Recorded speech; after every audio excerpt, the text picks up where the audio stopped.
कृष्ण जन्माष्टमीचा उत्सव मोठ्या थाटामाटात साजरा केला जातो। सगळ्या मंदिरांमध्ये सुद्धा वेगवेगळ्या कार्यक्रमांचं आयोजन केलं जातं। त्याचप्रमाणे घरी सुद्धा आपापल्या कुलधर्माप्रमाणे कृष्ण जन्म साजरा होतो। आता ही कृष्ण जन्माची पूजा करत असताना काही गोष्टी आहेत ज्या तुम्ही नक्की करा। कोणत्या आहेत त्या गोष्टी? चला जाणून घेऊया, पण त्याआधी चॅनलला सबस्क्राईब नक्की करा। कृष्ण जन्माष्टमी ही कृष्ण भक्तांसाठी पर्वणीच असते।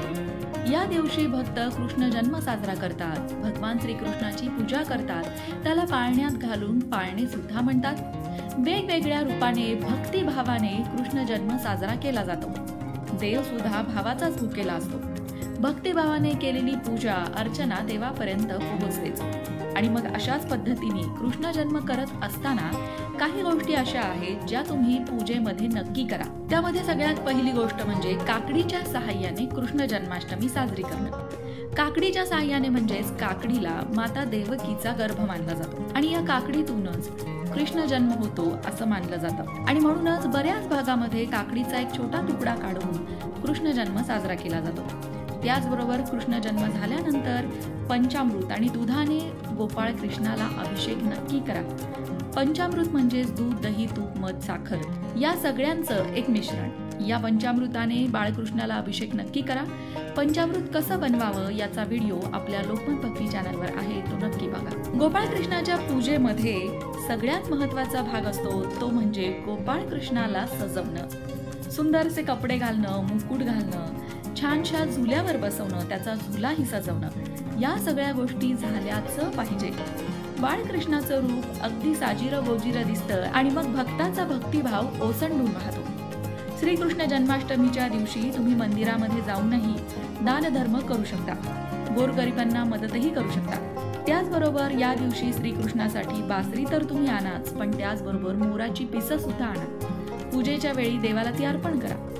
जन्माष्टमीच्या दिवशी भगवान श्रीकृष्णांना लोणी आणि साखरेचा नैवेद्य नक्की अर्पण करा। तसं तर जेवढे गोडधोडाचे पदार्थ अर्पण कराल तेवढं चांगलं, पण त्यामध्ये लोणी आणि साखर असलीच पाहिजे।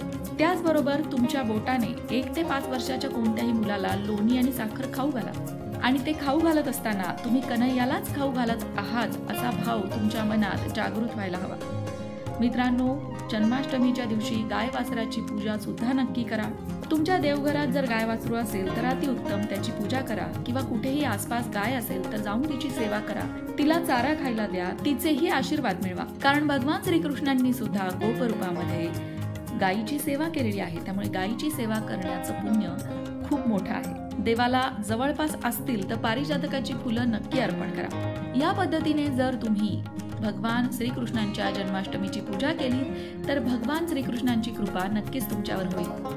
असं म्हटलं जातं की कृष्ण जन्माष्टमीचं व्रत केल्याने अनेक फायदे होतात। कृष्ण जन्माष्टमीच्या व्रताला व्रतराज असंही म्हणतात। विधीनुसार हे व्रत केल्याने पुण्य प्राप्त होतं। एकादशीचा उपवास हजारो आणि लाखो पापांचा नाश करण्यासाठी एक अद्भुत आणि दैवी वरदान आहे, परंतु जन्माष्टमीचा उपवास 1000 एकादशींचे उपवास करण्या इतकं पुण्य मिळवून देतो। जर तुम्हाला एकादशीचा उपवास करता येत नसेल तर तुम्ही जन्माष्टमीच्या उपवासाने ते पुण्य मिळवू शकता। जन्माष्टमीचा उपवास रात्री 12 वाजेपर्यंत असतो। जे लोक हे व्रत करतात ते कृष्णाच्या जन्मासाठी रात्री 12 वाजेपर्यंत जागतात। त्यानंतर पूजा आरती होते, नंतर प्रसाद दिला जातो। प्रसाद म्हणजे गोपाळकाला लोणी, खिरापत या स्वरूपात असतो, कारण या गोष्टी श्रीकृष्णाला खूप प्रिय आहेत। त्याचबरोबर काही ठिकाणी सुंठ साखर सुद्धा प्रसाद म्हणून वाटली जाते आणि मग यानंतर प्रसाद घेऊन उपवास सोडता येतो। प्रत्येकाच्या वेगवेगळ्या परंपरा आहेत। काही जण सकाळी सूर्योदयानंतर उपवास सोडतात तर काही जण रात्री प्रसाद खाऊन उपवास सोडतात। आपण आपल्या कुटुंबाच्या परंपरेनुसार उपवास करावा। अष्टमीच्या व्रताच्या वेळी नामस्मरण करण्याबाबत असं म्हटलं जातं की या दिवशी केलेल्या जपामुळे अनंत पुण्य मिळतं। त्यातही जन्माष्टमीची संपूर्ण रात्र जप, ध्यान, उपासना करण्याचं विशेष महत्त्व आहे। जर तुम्ही सुद्धा जन्माष्टमी उत्साहाने साजरी करत असाल तर तुम्ही रात्रभर जागून भगवान श्रीकृष्णांचं भजन नक्की करा। असं केल्याने तुम्हाला जन्माष्टमीच्या उपवासाचं फळ कैक पटीने जास्त मिळेल। साधकाने जन्माष्टमीच्या दिवशी अन्न घेऊ नये, फळं खाऊ शकता। व्रताची सुरुवात अष्टमी तिथीपासून होते। या दिवशी सकाळी उठल्यावर आंघोळ वगैरे केल्यानंतर देवघर स्वच्छ करावं। जन्माष्टमीची तयारी सुरू करावी.